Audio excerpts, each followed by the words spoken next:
सबसे पहले क्या है, एक चतुर्भुज है ये।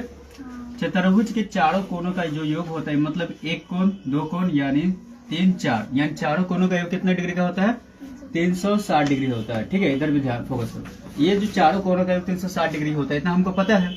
इसमें से हमें एक कोण मालूम है, कोण बी। हमें मालूम करना है एक्स वाई जेड, यानी एक्स का मान और वाई का मान और जेड का मान, इसका वैल्यू हमें मालूम करना है क्या होगा।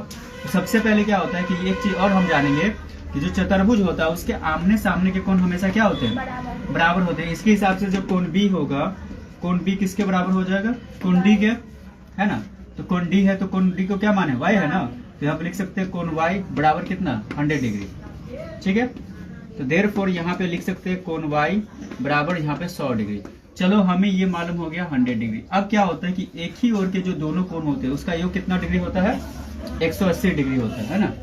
एक ही ओर के जो अंतः कोण होते हैं, अंतः कोणों का क्या होता है, 180 डिग्री। इसके हिसाब से यहाँ पे y है तो कोण y प्लस ये है कोण z, तो कोण z हो गया। ठीक है, बराबर हो जाएगा 180 डिग्री।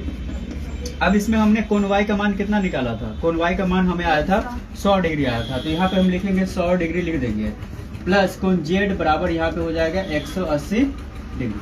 अब यहाँ पे कोण z को रहने दो। अब 180 डिग्री इधर प्लस में उधर जाएगा तो माइनस में होगा, हो ना। तो यहाँ पे कितना आ जाएगा, 80 डिग्री आ गया। मतलब कोण z का मान कितना आ गया, 80 डिग्री। चूंकि फिर से दोबारा नियम लागू करेंगे कि जो साम चतुर्भुज के जो आमने सामने के कोण होते हैं वो आपस में क्या होते हैं, समान होते हैं। तो इसका मतलब है कि यहाँ पे z है तो z का मान आया है, तो z किसके बराबर है, x के। तो z बराबर x is equal to 80 degree, यानी x का भी मान कितना हो जाएगा, 80।